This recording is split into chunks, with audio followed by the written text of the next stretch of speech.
The MC of this story can gain the powers, skills, features and even body parts of any creature. He has eaten before. By combining the powers and traits of different animals, Kim can become an invincible warrior, but he is far from a hero in the ordinary world. In fact, Kim is the most persecuted criminal in the world for a number of crimes related to poaching. When he tasted all the creatures on Earth and was hiding somewhere in Africa running errands for the local crime king, the police finally found him. Our hero was ambushed and captured. But can handcuffs hold back such a monster? As he was being taken to the prison, something unusual began to happen outside. 2 moons appeared in the sky, and when Kim dealt with all the cops and went outside, he found himself in a completely new magical world full of orcs, trolls and monsters. Will our hero be able to get to the top of the food chain and become the strongest creature in this new world? Let's find out. Kim rips out of the van and witnesses 2 moons in the sky. That's when he realizes that he's not on Earth anymore, being arrested by his partner in crime, who turned out to be an international police officer, arrested by the authorities and now being alone in a strange new world was a situation that would make a normal person fall apart. However, our guy reflects upon himself and finds out that he's not a normal person. He thinks that it's for the best because, according to the hunter, he committed endless crimes all over the world, and with such a track record the police and the UN chased him relentlessly. On top of that, with the power he has, Kim wonders if he can really be classified as a human. He contemplates how he has already given up on humanity since that day. As he is about to get deeper into the story, Kim yanks him out of his thoughts, thinking that now he doesn't need to stay alert. Suddenly he hears something. It appears to be a bunch of wolves approaching him, being one of their kind. Kim recalls that wild animals are supposed to know who to avoid by instinct, or maybe not, as the wolves leap towards him with his FA. Kim starts to grit his teeth and roars as he transforms into a lion, but the wolves don't stop when they witness a predator in front of them, while the lion catches one of them and kills at the other.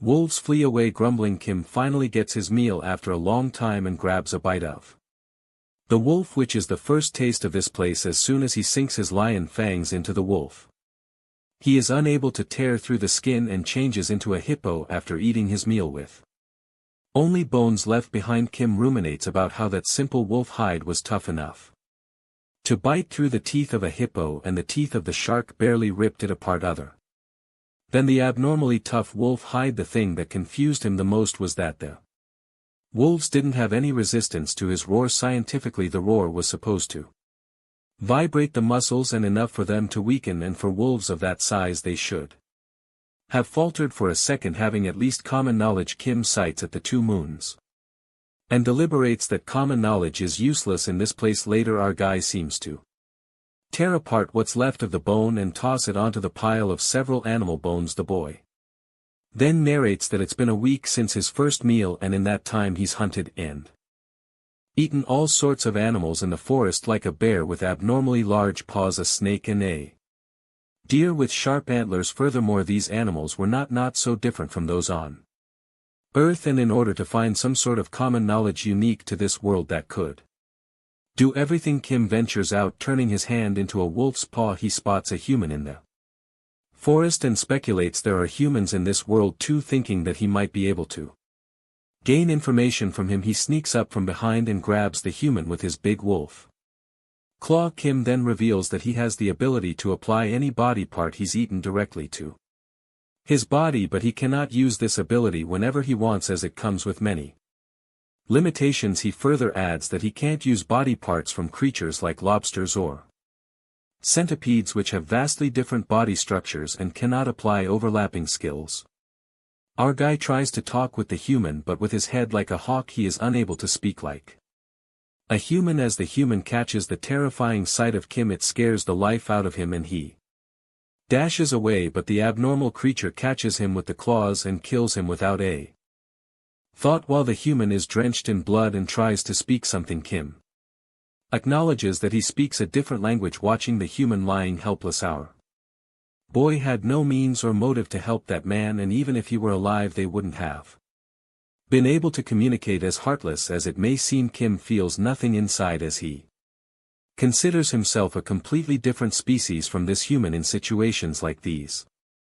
He plans on eating the human as it would be faster to get information from him, it appears.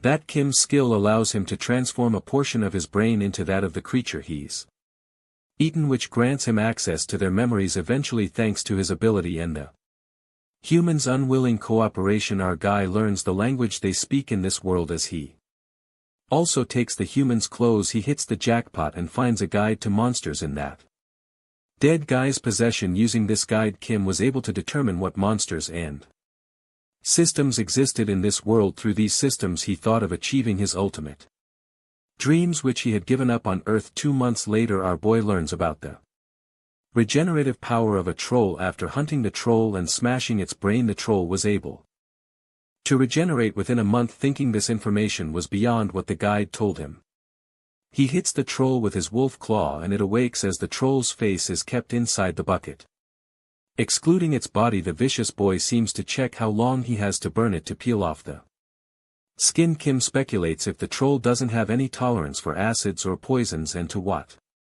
extent its body can regenerate. Still having so much to test, he then walks towards the troll, and with a terrifying look in his eyes he wonders what kind of experiment he should do on the creature. After getting his hands on almost all the creatures, he dreams of becoming the most powerful creature ever. The next scene takes to the Onyx Oaks clan of the Great Northern Forest, where a warrior encounters the Onyx. The warrior informs him about the prophecy, which reveals that a monster will be born in the Great Forest and will eat every creature it comes across, absorbing and using their skills, claiming that he will be the most powerful monster. We are then shown a glimpse of a beast that seems to be Kim, who devours the troll. The next scene flips to the Great Forest's troll territory, where we see the head of trolls inspecting a human footprint he just found. It looks like they are looking for someone. As they realize that someone has been eating humans all by themselves, the head orders his underlings to find the humans before all that's left are bones. Surprisingly, they follow the footprints, which lead them to a cave where Mr. Kim seems to be torturing the poor troll. They smell the scent of a human as one of the trolls feels something off and notifies his boss, who is busy thinking that this is set up by the bastards they're looking for so they can eat the humans all by themselves. Suddenly they smell a troll's blood, but before the boss can react, our guy emerges from the cave. His animal instinct makes him kill the trolls' heads, realizing he has to use them as test subjects, but now he can't as the trolls see their boss getting killed in front of their eyes and are confused to see the monster with a troll's muscles and a big bear's front paw. One of them attacks the monster, but his hand is cut off by a fatal bite's poison fangs, which makes him paralyzed and unable to move his body. It turns out that Mr. Kim, who has been experimenting for a long time, has found that paralyzing the trolls is the best way to render their fast regeneration useless. While the troll screams out of fear and tries to warn its fellow trolls to run away, our boy makes sure to kill all of them. It is then revealed that Mr. Kim finds something new from the Book of Beasts skills. Although he expected this book guide to be a game at first, the things he ate in this world used abilities similar to the skills. Believing that skills exist, Kim learns a few crucial things from his experiments. Firstly, the skills don't work against organisms without skills. Like the viper's fatal bites use venom skills to paralyze their prey, they only leave physical scars to him and not the venom. Secondly, the attacks that aren't skills also affect opponents with skills, like after attacking a big hand bear's arm with the venom skill and a viper fangs, both were able to paralyze the bear. Thirdly, the reason why the hard wolves who have the debuff immunity got intimidated by his roar was probably because of his tiger's roar and not some other animal from this place. In other words, since Mr. Kim came from Earth, he's immune to their skills, but his attacks are fatal to them, thus he can become an apex predator here. Because Earth is dominated by humanity, no matter what organism he consumes he can't beat humanity, since science and weapons easily exceed an organism's limits. In contrast, in this world there are countless numbers of powerful monsters who prey on humans, and nuclear bombs in science don't exist here, which means nothing is stopping him. Ever since Mr. Kim was young, he dreamt of being an apex predator. In order to achieve his goal, all he got to do is eat the organisms that live here, like a troll and its infinite regeneration, an ogre with its immense strength, and a monster that breathes out flames like a dragon in the next Moment we see someone spawned as a slime that can devour anything and wonder if this fantasy world is like the ones he saw in a cartoon, thinking that it's God planned that he wants him to become the strongest. The slimy creature opens the status window and checks his skill, which seems to be using souls to consume anything and own it. Just then a snake slithers out of the bushes and the slime devours it, being able to use the skill of paralyzing venom decreases his soul as a result of devouring, not giving enough care about his decreasing soul. The slime considers himself as a main character and devours as many organisms as he can. It appears that the reason this poor guy was mistreated in the past and had to struggle was because he met a powerless parent. Apparently slime has an ability that can be compared to a monster, and it will slowly use up its soul, eventually destroying. Picks him as a disposable rather than a main character. The next scene takes us to Elmer was once killed by the monster and died a horrible death due to the destruction caused by the monster. The monster with its overwhelming power brought calamity to the entire world. Events took an unexpected turn and the warrior seemed to have returned to his former self.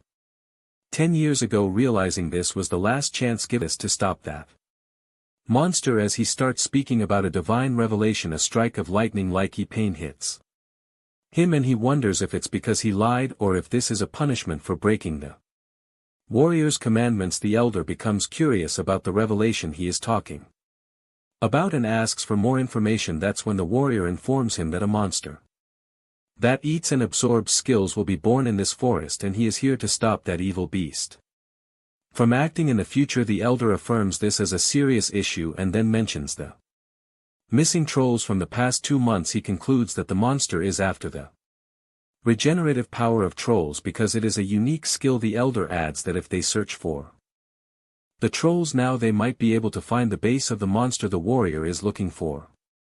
The warrior clenches his fist and determines that this time things will not go according to the monster's plan. On the contrary, Mr. Kim has been experimenting on the trolls, and only one seems to be alive, who seems to be begging to be killed, while all the other trolls are killed in the experiment. Our guy, who has gathered enough information about the trolls, finally decides to kill him. As he's about to kill the troll, he learns that the troll's blood can be used as a recovery potion after boiling it in the guidebook. Therefore Kim spares the troll's life only to torture it again, and the poor monster curses him, pleading to kill him. After that, he continues reading and finds a fascinating species, the forest lizard man, who peculiarly appears like humans, captivated by the lizard man being a form between a mammal and a reptile. Our guy puts on a devilish grin as it looks like he has found his new prey. Later at the great forest swamp area, the lizard man spots a troll-like creature in their territory and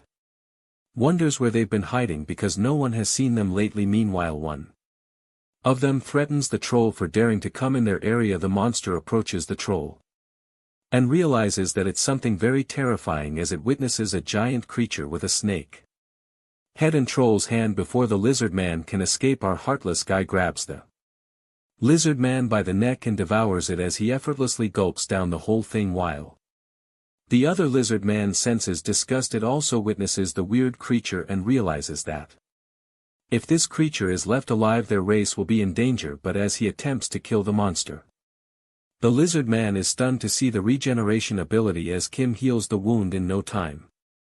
He then brutally kills the lizard man with the poison of his own race. The scene then flips to the slime monster, who doesn't find anything special about orcs as he finishes devouring one. Smelling something bloody diffusing across the cave, the slime enters the cave and uses his hard wolf skill to look more carefully, spotting many lizard men dead bodies. Thinking he got lucky, the slime devours all the dead bodies and thinks he hit the jackpot. As he slurps his food, he gains 3 new abilities from the lizard man, and at that moment the warrior appears behind him. The slime looks behind only to find a human standing behind it, and asks the warrior what he is believing. He came here after feeling traces of a troll and sensing evil presence energy. The warrior is shocked to see the little slime, while the slime asks who the hell he is. The warrior senses evil and concludes that it's not an ordinary slime, but a creature of pure evil. Revealing himself, the human declares that he's a warrior. Upon Hearing this, the slime, who seems obsessed with being the main character, anticipates that the warrior is here for an offering to assist him in his sluggish growth, thinking even in the anime they start off by eating a dragon. At least the slime seems to be disappointed to see the trash warrior, while the warrior is sure that the slimy creature is insulting him. Slime recalls that a warrior is selected and insults them by calling them trash, bad-mouthing the god world an idiot, and offers her a spot in its harem that he will make in the future as soon as these words erupt from its mouth. The warrior doesn't seem to take this well. Many insulted him and his parents, but not one person created the Elmwood continent, claiming that no one should insult. The warrior pulls out her sword. Looks like the slime has a death wish when he asks the warrior if she's kidding herself, and makes it clear that he's the main character. Wondering what title he should get for killing a warrior, the arrogant creature decides to eat her and take her skills. The slime attacks the warrior and she slashes it with her sword, speculating that if a slime's mucus disappears they can't regenerate what they lost, but since this slime is a monster it regenerates really quickly thanks to the troll's ability that it had consumed. Watching the slime regenerate, the warrior becomes confident about the slime being the future calamity. Wielding her sword with extreme power, she calls him a monster of destruction and strikes the sword with the power of greatest judgment, making the slime scream in agony. The scene then switches to Kim, who narrates that with the structure of an animal's head they cannot use human speech, but after consuming a lizard man they are able to speak on the same level as humans, even with a reptile's head, because the reptile and mammal parts are compatible with the need for more. Mr. Kim appears in front of lizard men as they first think of him as their kind. At that moment he then brutally kills the lizard man with the poison of his own race. The scene then flips to the slime and another creature and attack him. However, with the poison made for them, the powerful monster kills all the lizard men. On the other hand, the warrior walks away after thinking that the slime is dead now, but it reappears in bad condition and seems to be recovering slowly because of the damage, needing something to eat instantly that can provide him energy. The slime goes into the cave and moments later our guy comes back after hunting. Witnessing all his food gone, Kim is taken up and wonders _ did this. Eventually spotting the slime creature, we are then transported to Slime's backstory. It occurs that he used to be a human and people used to call him a slob because all he did was follow his instincts, like not trying to do anything at all. In other words, this guy was a useless piece of __. Even his parents abandoned him because he got fat and was jobless at the age of 40, blaming it on the parents that they didn't use to fulfill their duties. He didn't ask for dirt. Poor parents. Anyway, the story takes a turn when this fat guy ends up in this somehow and is reborn as a most powerful slime. Well, that's what this guy likes to think. He was sure he was the chosen one and the main character of this place. Coming to the present life, the slime ends up in a pitiful state right now because of the warrior. He thinks of it as a challenge for himself and decides to take his revenge after devouring every skill in this world. Just then Mr. Kim arrives and the slime couldn't be more happy to see his prey right in front of him and leaps towards him. The boy then narrates about things that happened in the past 2 weeks, starting off with some bad news. He can no longer use the lab for his experiments because the slime that came in while he was hunting for the lizard man contaminated everything inside. But the good news is that when the slime attacked him, it went into his mouth and he absorbed all the skills. According to the illustrated book, that Mr. Kim has slimes change form and evolve based on the things they eat regularly. Initially our guy wasn't able to consume minerals, but a slime's diet isn't limited to living creatures. This means now that Kim, who is already the most powerful monster, has absorbed a slime, he can eat metal and he can transform into metal. The next scene takes us to the land of the great forest dragon, where we see the dragon gliding back to its cave. The dragon lives in solitude and has a title given to her by the lowly creatures that serve her. The lizard man worships the dragon and calls her Scarlet Blaze, who lights up the sky. It appears that a dragon has a baby and it's very dear to her. Her worshippers give her treasure, and in return she provides them with prosperity and protection. Although she's been neglecting her duties ever since her baby was born, the dragon then heads out to the lizard men's territory and witnesses some signs of battle, which leads her to wonder if an intruder has entered. The dragon gets furious and decides to make everyone pay for harming the creatures protected by the great scarlet blaze. On the other hand, Mr. Kim seems to be busy thinking about the mucus that covers the lizard man's scales, which acts as a disinfectant. An antibiotic. The mucus that covers the scales and slime is made up of the same kind of mucus, which means if he were to eat durable metals and change this mucus into metal slime, he would undoubtedly get stronger. Wondering where he would find a metal like that, he looks around with his hawk eyes and down to the orc territory of the great forest, which is the most powerful tribe. Finding it difficult to deal with 40 strong orcs, he thinks of another way to sneak into their territory. That's when a red dragon flies above him, catching his attention. Because of the memories of the lizard man, he's aware that the dragon has a baby. Using his ability, he can swap the brains of the animals that he ate and examine their memories. However, if he swaps his entire brain, he'll lose his senses, so he only swaps a part of it. According to his book, the dragons are protective of their young ones, and our boy gets an evil idea to mess with the dragon baby, supposing that he doesn't even need to step in. The mother dragon piles up the food for her kid and instructs the baby dragon to wait for her before she returns. Patiently baffled, the baby dragon asks his mother when he will go outside, but the dragon warns him not to even think about going out when she's not home. After that, the dragon activates the barrier magic to ensure the safety of its child and leaves to inspect the situation. The scene then flips back 30 minutes earlier. Before the dragon leaves, Kim has been standing near the dragon's habitat, and to his surprise he easily finds the way to the dragon's cave. Thanks to the lizard man's memory, he throws the dead antelope he was holding to check if the barrier magic is activated, and as expected, the antelope falls down burnt. Being aware of the barrier because of the lizard man's memory, our guy also acknowledges that the magic doesn't work for those from Earth. Just as the dragon leaves, he goes into the cave where the baby dragon is while complaining about how high this place is. He then transforms his lower teeth into a troll of fatal bite, red scales and bits of other earth animals that were enough to fool the barrier. Looking like a dragon. Panicked, the baby dragon questions the intruder in front of him, who seems to be so invested in the treasure collection the dragon owns, as he checks it out. This makes the baby dragon angry as he attacks Kim and tells him to get out, but the poor baby is thrown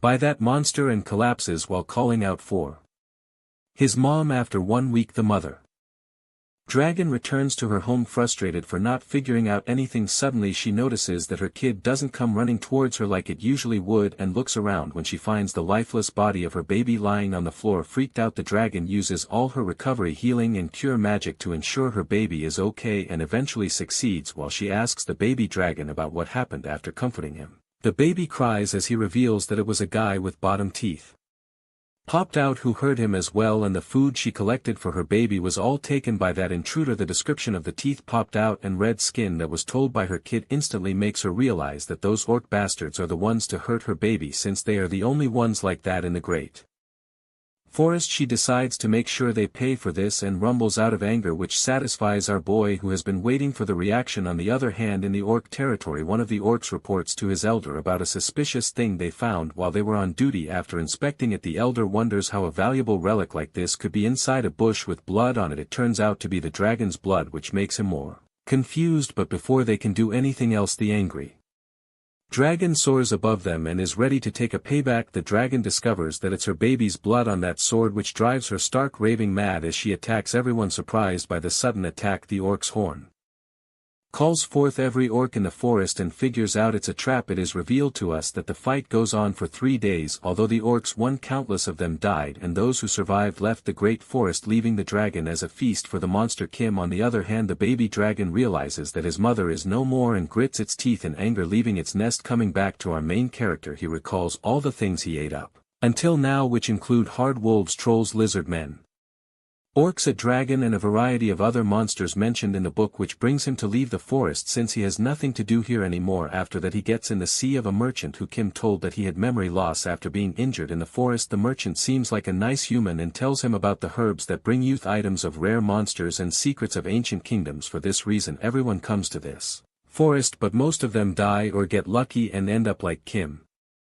It comes about that Kim learned a lot about this forest on his way to a village and learned almost everything except for the status tab. It is said that the status tab is common sense in this world and tells the user information about their lives. He tries to access it but for some reason is not able to, which makes him think maybe it's because he's not from here. Later they arrive at the village where the merchant drops him off and leaves while admiring the city named as Santo Canero, which seems pretty big and much cleaner than he expected. As Kim reads the posters on the wall about washing hands to prevent diseases and information about self-hygiene, he finds civilization quite advanced. Just then he overhears two people talking about this city being oddly clean. One of them gossips that only the area near the palace is this clean because the second prince grew up here and he was the first person to come up with the idea that hygiene is related to diseases. The guy concludes that the prince did all this before he was 10, making them think he's a genius and wish to meet him at his coming to age ceremony next month. Our guy, who has been eavesdropping on the entire conversation, reckons that the idea of hygiene came around the 20th century on Earth, while this civilization looks like it's in the Middle Age, which leads him to assume that there might be another human like him who has the memories of Earth. Getting curious to meet the prince in an unexpected turn of events. Not before too long our guy gets to meet the prince, who turns out to be Eddie Montoya, his partner who betrayed him earlier and was devoured by Kim. It is revealed that Eddie Montoya was his real name before he was reborn. He was a second-generation Latino born in the US to immigrant parents. This guy was living the life of an elite, worked as an investigator for the International Special Police Force and as a secret agent for the CIA. However, his life met an expected end after meeting a vicious monster, and just like that his life was over. What the guy didn't know was the existence of a new world after death, as when he opened his eyes he was a child again. His name was Edward and shockingly he was the second eldest prince of the Kingdom of Grand Canteen. To his surprise his second life was easy. He somehow ruled this place with the help of his knowledge from Earth-like power in this primitive world. He introduced hygiene, science and astronomy, and with the training he received in his elite life anything was possible for him. But Edward was lucky enough not to be reborn as a peasant, as no one would have taken him seriously, and he was born into royalty. Furthermore, the eldest prince does not succeed to the throne, therefore it's only a matter of time before Edward becomes king. As the crowd cheers for the second eldest prince, he dreams of becoming the king of this world. The scene then takes us to the Lord of Santo Carnage Manor, where Prince Edward, lying in bed, complains about a tiring day.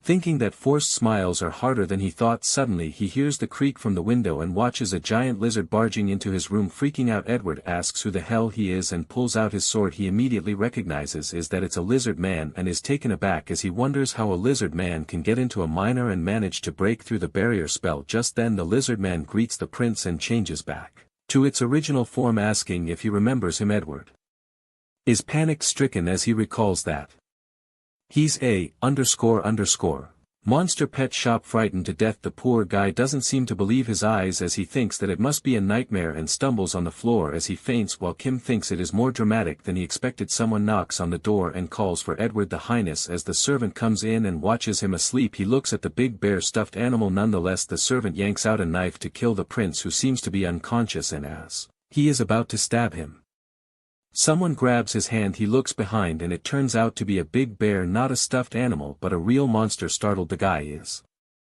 scared to death and Kim roars at him saying that he can die instead. As the loud noise reverberates through the manor, the other guards dash towards the prince's chamber, while our guy assumes that it's getting out of hand as more guards barge into the room and witness the giant bear. The guards, who emerge as assassins, decide to go with plan B and kill both the prince and the monster. Meanwhile, the guy from earlier is smashed into the wall. Kim reckons that he can easily deal with these guys, but things will get more complicated if they call more guards. Thinking to escape, the bear grabs the prince and jumps out the window. As the poor prince falls to the ground, Kim, who is not in the mood for being inhuman, saves him and decides to let him live for now, dashing away along with Edward. On the other hand, someone in the minor seems to be writing a letter and is interrupted by the guards, who inform him about the prince being kidnapped by the monster. Slamming his hand on the table, the guy seems in disbelief and wonders how someone can kidnap a prince in Santo Carnego. He then orders his guards to gather all the troops and save the prince no matter what it takes. After that, Kim, who had been on the run along with the prince, was chased by many people all the way out of the city. Sitting on the hill, Edward finally awakes and is again traumatized by the sight of Kim, realizing it was not a dream after all. The poor guy passes out once again and Kim looks done with this dramatic ass. After that, Edward and Kim seem baffled as they wonder how they ended up in this world,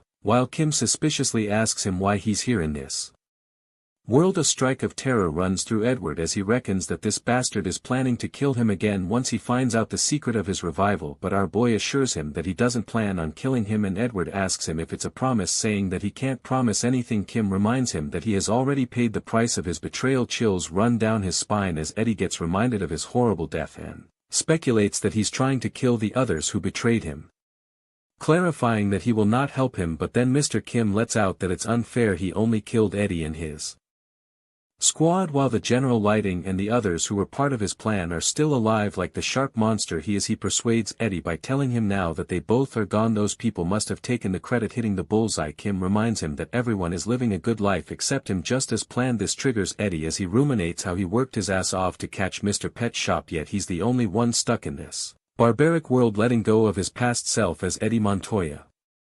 He reminds himself that now he's Prince Edward, Grand Khan Time of the Elmwood continent, and agrees to work together with Kim as they shake their hands. Edward, who is also a smartass, learns about Kim's goal. He ponders that his goal is to return to Earth and kill those who betrayed him, so if they find a way to send him back, Kim will kill those bastards for him and this world will be safe, while the prince allows him to play a role in this grand plan. Our boy reckons that having Edward around will be helpful. He's the prince and the quality of information will be much improved, not to mention that he can also find a way back to Earth. It looks like these bastards plan on using each other. After that, Kim informs Edward about his assassination and the prince guesses it might be the old man, as our boy thinks that he's taking it better than he thought. Edward lets out that he is used to this. The prince then rises and informs him that they have a coming-of-age ceremony to attend, adding that his status is important if Kim wants him to help. The next scene takes us to the story of the first King Edward the Great 300 years ago, who stayed in an inn on the outskirts of Carnero during a hunting trip. It is revealed that the king was profoundly impressed with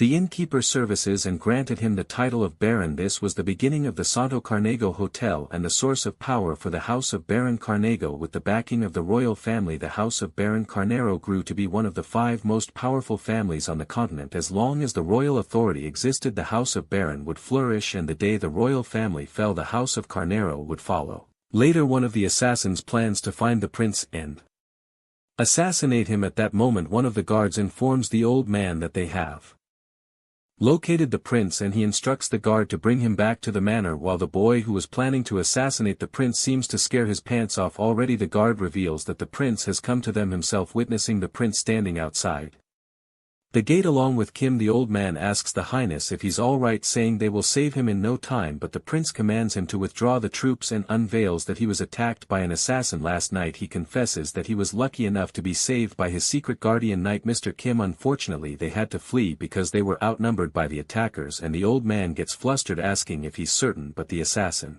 warns the old man not to be fooled, as it's evident that the kidnapper threatened the prince. Upon hearing this, Edward mutters if they are suggesting that he made this all up, and yells out his name as Edward Grand Conan, the descendant of Edward the Great and heir to his name, reminding them who he is. The prince makes it clear that he isn't intimidated by some threat, as they thought he wouldn't be able to stand his ground, evoking that harboring such thought is treason on its own. The old man is astounded by the prince's attitude. He speculates that the knight's armor may look crude and the red dragon scales underneath the armor, assuming that he's not an ordinary kidnapper. The prince then commands the troops to arrest the old man and his underlings as they are tied down. Edward approaches one of the assassins and reveals that the House of Carnero, one of the 5 most powerful families in the kingdom, knows all the secrets of the kingdom that the others don't. He grabs his shoulder and utters that one of them is torture. The prince, with a evilish smirk, assures the assassin that he won't die peacefully.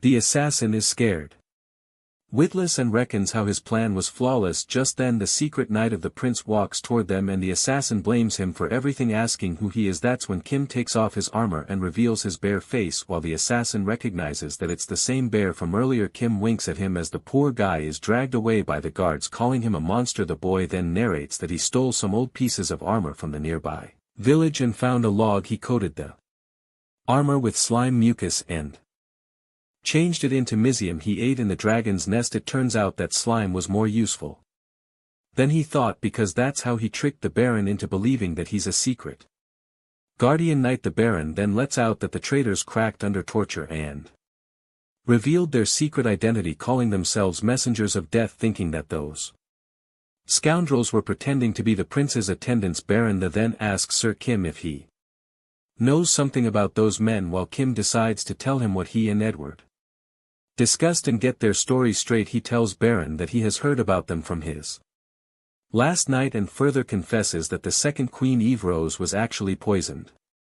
Rather than being ill hearing this, Baron loses it as he hears this news and gets mad, ready to make them pay for who killed the queen, but our boy gets behind him in the blink of an eye and puts his hand on his shoulders, telling him not to underestimate them since they are people who assassinate higher-ups, while the old man is scared to death as he feels his odd strength. Kim manages to convince the Baron to leave this job in his hands since the prince has found a clue, so it will be dealt with soon. As our guy is about to leave, the old man pleads with him to protect the prince, while the knight assures him that he can count on him, presuming that he will keep the prince alive until everything is settled for him later. Kim and Eddie seem to be traveling somewhere in the carriage. As they travel, our boy asks his partner about the lead he found about the messenger of death. The prince informs him that it was a lie and he does not need any clues since he already knows who they are, adding that they're traveling to the exact place where they are. Kim seems to be curious. Edward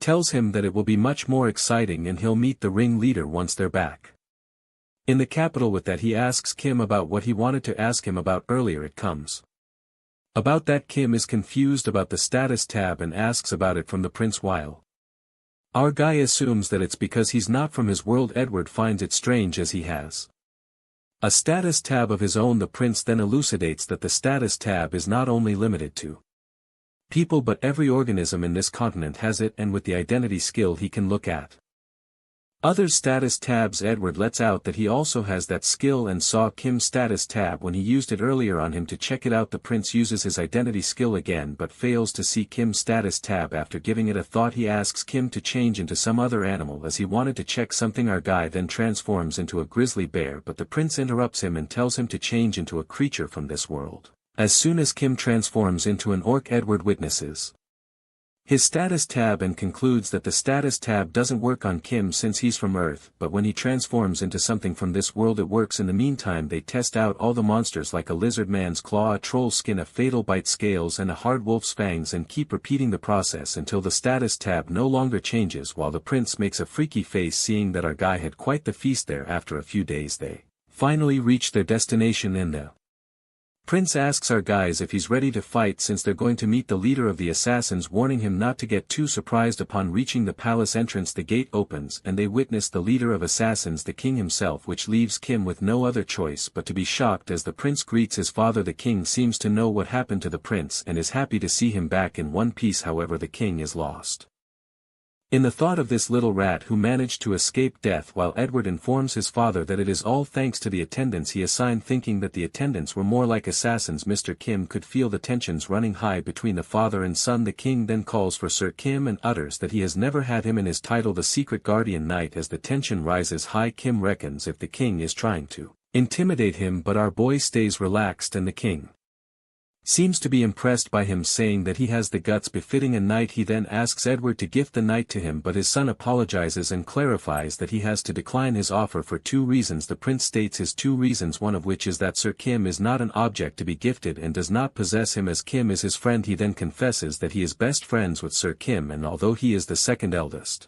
prince who doesn't have an older brother, they have sworn to be brothers. Smirking, Edward then taps Kim's shoulder and they both seem to be nailing the brother act, but the king slams his hands on the throne and anger gushes through him as he watches the brotherly love and instructs them both to get out of his sight. After that, Prince Edward seems to be drinking wine and thanks his brother Kim. Drunk, he laughs hysterically for making his father terrified after telling him how a mysterious knight of unknown origin covered in the kingdom's secret source Missam came strolling into the palace. He thanks Kim for being able to humble the old man for once and gives him an enchanted suit of armor, while our boy guesses that he never won up to the old man before. Edward agrees to him and discloses that his father has been training orphans nationwide as soon as they reach the age of 10. After teaching them basic servant tasks to gather intel and assassination, he plants these trained orphans into the household of royal families and then uses them to eliminate any obstacles in his path. He adds that the old man was able to claim the throne through such tactics, though he was only 4th in line. Furious, Edward shatters the wine glass as he came up with his idea first and calls the old man son of a. After that, the evil prince feels assured after informing the king of his sworn brother and anticipates that behind that calm facade the old man was about to ___. his pants. Meanwhile he feels overjoyed for doing that to his father. Someone comes bursting into the room. She turns out to be his sister, who complains about him being rude to his father and rushes towards Edward. However, Sir Kim blocks her path and instructs her not to move. The princess lashes out at the knight, but Kim, being a drop-dead Cerus, clarifies that it's the prince's private quarters and she's trespassing without even knocking. As she tries to talk back, Kim pulls out his sword and aims straight at her neck, uttering that he won't ask her a second time. Trembling with fear, the princess trips to the ground, and at that moment Edward rushes to his sister asking if she's alright. Edward becomes the sweet man alive and appeases his sister Eleanor, who seems to be sobbing. He then escorts her back to the room and tells her to talk later. As soon as he closes the room, he calls her a despicable wench. After that, Kim asks him if she is his little sister, and that's when Edward discloses that his sister bestowed the power, adding that she will be the first to be eliminated when he becomes king. It is then revealed that Eleanor Gracon is the youngest of the 3 surviving children of the reigning King Edward IV. The princess was gifted by the power to go wherever she wishes, but it comes about that Eleanor is romantically in love with Edward, the reincarnation of Eddie Montoya, and he's her half brother. Thinking that the situation is absurd, our guy asks out of curiosity if he likes the princess back, but Edward, who seems to be losing his nerve, tells him to stop with his sick jokes. The prince then reminds him about Queen Eve Rose, the second queen, who was poisoned by his sister's mother, the first queen, who invited her to a deadly party. Well, the plot twist turns out to be that the second queen was Edward's mother. The prince reveals that the first queen had Eleanor after killing his mother and becoming the king's new favorite. Upon hearing this, Kim sums it up that his sister was born out of the death of his mother, which is kind of gruesome. Our boy then asks him why he's fighting the king if he didn't kill his mother, to which Edward tells him that has to do with the firstborn son, but Edward stops and makes it clear that he only talks about the firstborn son if he's here with them or if he has granted his permission, while Kim gets curious about why he has been hiding their secrets. After all this time, the prince lets out that he has no other choice as he made an oath. This done with enough chattering, Edward then sets his hair and tells his brother that they should get moving. As they walk, the knight asks him if he doesn't need a plan for the assassins. The prince lets out with the coming of age ceremony. He's proven himself fit to be the next king, which means that the king can't just kick him out as he pleases. He first plans on taking care of the old buffoons loyal to the king so he can win over the prime minister, who is in control of the kingdom's finances. Just as he is planning, Edward bumps into someone and bursts out in anger for daring to stand in the prince's way. However, it appears to be none other than his brother. The next scene takes us to the king's narrative, where he seems to be contemplating about Edward and his sworn brother. He reminisces on the truly remarkable plan he made. The king assassinated all his brothers, one by one, removing the obstacles on his path to the throne. According to him, so-called brothers are nothing, but they are still obstacles to be eliminated. Infuriated, he seems to be pissed off at little rat Edward, who has a sworn brother, and assumes that he's doing this to humiliate him. The old man's plan to seize the crown was a success, however he may set a terrible precedent. He plans on creating a better pattern and ponders about his children who have passed the selection process and were educated for their purpose. His eldest son, who is righteous and wise so that he could rule the kingdom justly. His second eldest son, who is a copy of his father so he can eliminate anything standing in the way of his firstborn's rule. And lastly, his daughter, beautiful and smart, who is destined for an arranged marriage. Unfortunately, his son's talents were beyond what he needed for his plan. His son Edward was far too cunning for his own good and hated his own people, while his eldest son was too righteous and was selected her warrior. Just like that, the firstborn of the Grand Canton royal family was gone, and the only children left behind were his sly, cunning son and capable daughter. Clenching his fist, the king would rather his daughter take the throne than that devious snake Edward, concluding that he must never be the king. The scene then flips to Edward, who gets up and bows to the warrior, while the warrior informs his brother to come to the audience chamber as they have some urgent matter to discuss. Kim is shocked, as a warrior who is the most virtuous and righteous is the know how things are around here, and reveals that demons have been hostile to humans from the start, with their ruler being the demon king. Through mediation with the gods, the two races must maintain a balance even if they are hostile towards one another. Furthermore, if the scale tips to one side, the warrior on the opposite side, and if the balance is not maintained despite the warrior's efforts, she will bestow them with the power of light. In other words, the holy Light gives the warrior the right to slay the other side's king. Similarly, the demon king also has the right to be treated in a manner befitting his title. However, the warrior with the power of holy light can slay the demon king without fear of retaliation. After this long story, our guy still doesn't understand what he means. Then Edward clarifies that the power of light bestowed upon the warrior puts humanity in danger as a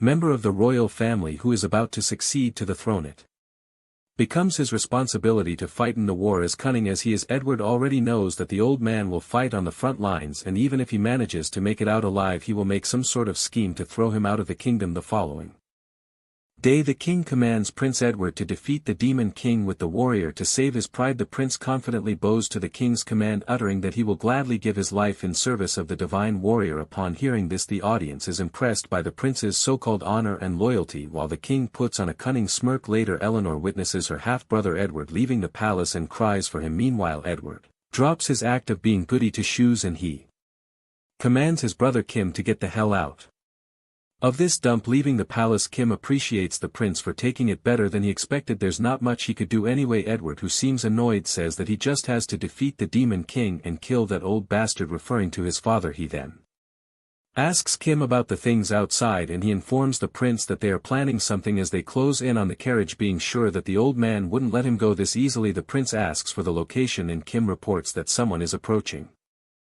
from behind. He's going to try to disable the protective barrier, asking Edward if he should stop him. The prince refuses and lets them try it. Moments later, one of the guards breaks the protective barrier, and with phase 1 being a success, they proceed with phase 2 too.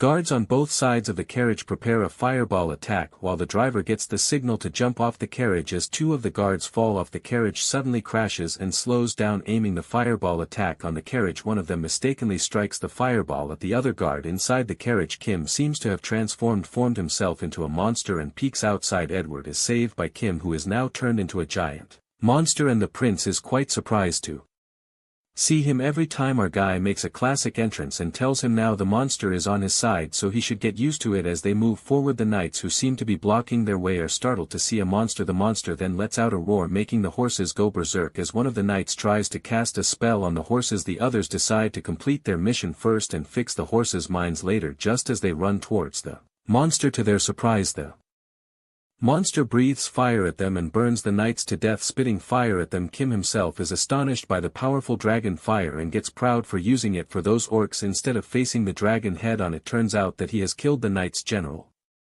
which makes them more angry. While one of them stabs his sword on the monster's arm, the flings them away with full strength. Watching their fellow knights getting whacked badly, they retreat immediately and plan to alert everyone at once. As they scamper away, the knight promises to come back for their general's body. However, they are attacked by a quantum ray from behind, and it emerges to be Edward. While Kim asks him if it is magic, the prince seems to have used light magic for long-range shooting and reveals that he was born with the attribute of light. Being sarcastic, our guy is surprised by Edward's light magic and finds it ironic for someone who's been hiding in the dark. The next scene switches to the village, where our boy narrates that he and the prince have been traveling for 2 days on HSE back and eventually arrive in the village where they were supposed to meet with the warriors' men. Meanwhile, the prince is having lunch. Kim lets out that this nonsense would have been avoided if he had left the palace with the warrior, but Edward elucidates that if he was the warrior, they wouldn't have the chance to kill him, and seems pretty confident that the old man arranged the schedule that way on purpose. In the meantime, the prince asks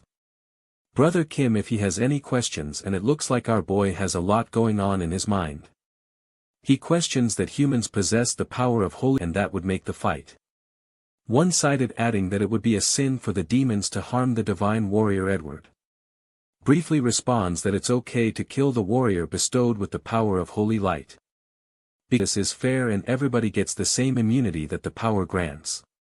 He adds will not punish the demon king if he kills the warrior. However, that has never happened in history, and if the demon manages to kill the human warrior, that means humanity's reign will end, since the superior race would have won. Listening to this, Kim puts on an evilish smirk and concludes that it's survival of the fittest, like what he's been doing for most of his life. While Edward asks him why he is smiling, as it has nothing to do with him. He warns Kim not to interfere with his plans, calling him a bastard, but being sworn brothers, our guy assures him that they still have a contract. The prince then lets out a sigh of relief and appreciates him for being a monster with good morals, while Kim asks him If he knows any other monsters, the prince then mentions a monster called a fairy who is a real piece of work. At that moment someone appears from behind and asks Edward to elaborate. Well, it turns out to be the fairy. Freaking out, the prince clarifies that she must have misheard calling her a monster. The fairy seems kind of pissed off. To piss her even more, the prince calls her delusional and tells her that it must be tiring to take every personal insult thrown at her and think that it extends to the whole group, not holding back. Fairy backfires and says that the prince is not as perfect as he seems, asking Edward to come by the temple someday and they will put him back in his place. When the prince tells her to be familiar with her place under his foot, the prince seems to cross the line, enraging the fairy as she makes the whole place shake. While Edward is startled, the fairy plans to take this outside and warns the prince to prepare his funeral arrangements. As they continue to bicker, the people start gossiping about the prince and the saintess brawling in the streets when suddenly Kim shouts at them to be silent. He then throws gold towards them to shut their mouth, commanding that they never heard or saw anything here. After that, the people get busy collecting the gold and Kim reminds the prince that cleaning his mess isn't part of the contract. It is then revealed that the fairy is a warrior created by humans, and just like how the god creates a warrior, the temple uses blessings and magic to create a fairy. Unlike a god, a warrior in a heartbeat, it requires 10 long years for a temple to create a single fairy. In addition, the cost is equally high and therefore they are only able to produce one, but the completed fairy is truly invincible as her bones are made of blessed magical metals. Her muscle mass is extended to the extreme and she has superhuman physical abilities. The scene then takes us to Edward's flashback when he first saw the fairy at the age of 6 and saw potential in her. He planned to make her his royal guard, but the temple took her away from him. Yanking out his flashback, the prince questions whether he can beat her in the combat. Kim walks outside and witnesses the prince fighting with the fairy as both seem to be hopping mad. He asks them to stop as the warrior will be here soon. The fairy finally leaves, saying that she has preparation to do anyway, while Edward is not done yet as he plans to get her next time. Just then our guy call him out and grabs the prince by the neck, reminding him that he agreed to be his knight and not his nanny, giving a deadly stare through his armor. Kim warns him not to further annoy him with his foolish behavior. He then releases the poor prince, who starts coughing and leaves. Later the warrior arrives and Kim cannot help but ponder that he came on foot, didn't soar through the skies, and even looked like an ordinary knight. In the meantime, the guardian then greets him and the warrior is glad to see Edward, looking that he made it here safely, while the prince assures him that the journey wasn't much complicated. Aided aside from a few minor exceptions, the warrior introduces himself to the secret guardian knight Kim. As they shake hands, Edward seems to be pissed off at him and our guy looks at him thinking that he's acting like a little kid as he's still pouting about earlier. After that, the warrior informs them that the situation hasn't changed, as the fairy guardian hasn't taken the power of holy light, admitting that the demon king will be exceptionally powerful compared to his predecessors. He points out that there's no guarantee they all will make it out alive if they go down this path. The warrior then asks if they are still willing to follow him, to which they all agree, including Sir Kim, as he is the prince's guardian knight. Striking his sword on the ground, the warrior declares the formation of the order to take down the demon king when suddenly someone enters the scene. It appears to be a demon, snickering as he had been waiting for this moment. Shortly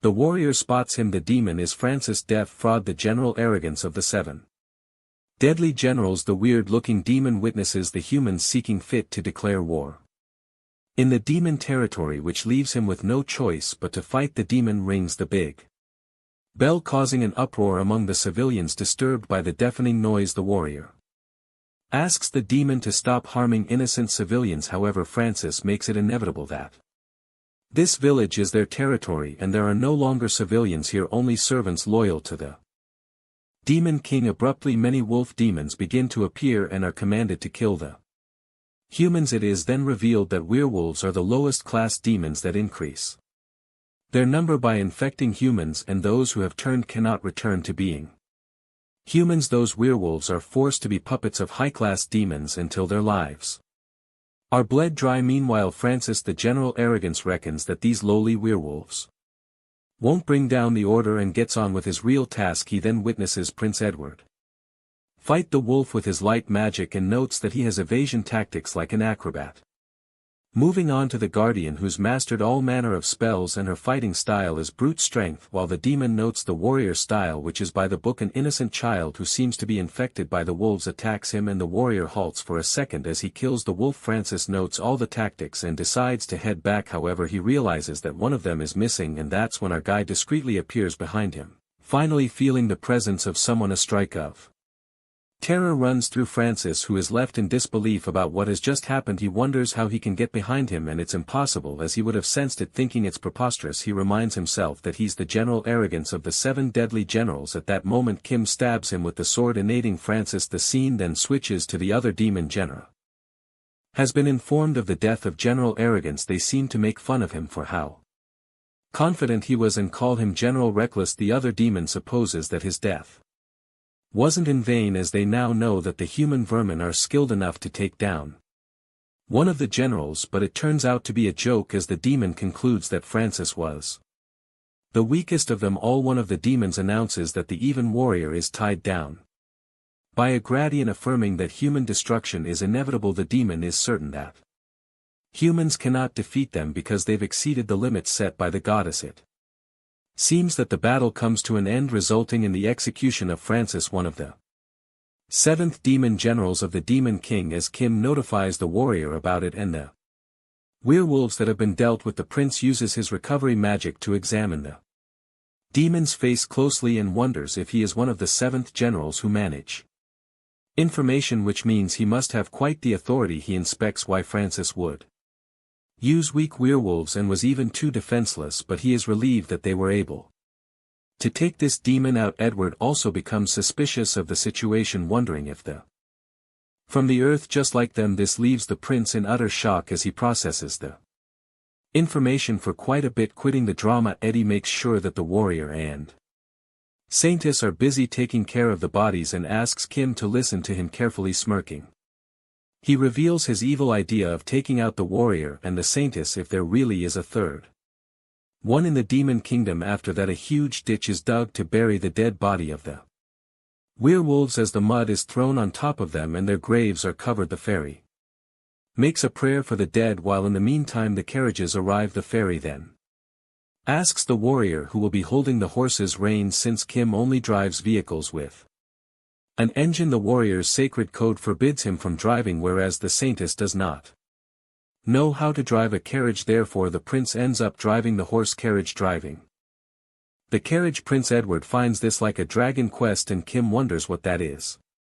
They end up having a little bickering session as they curse each other. Our guy speculates that the prince is trying to tell him something because he's talking in Russian, uttering to get to the point. The blonde-haired guy reveals that he knows of a way to kill the warrior, which makes our boy wonder if the warrior can really be killed. He has encountered all sorts of living things and he can't be killed easily, or he's not even sure if he can be killed. He felt it when he met the warrior back at the village, and he slayed most of the werewolves only using his sword, not once using his skills. Kim believes his advanced abilities make him a tough opponent. However, since Arella has numerous specialized skills, it is possible to defeat him. That's when Eddie discloses that the qualifications of being chosen a warrior include only the most righteous, the most just, and the most good-hearted will be selected.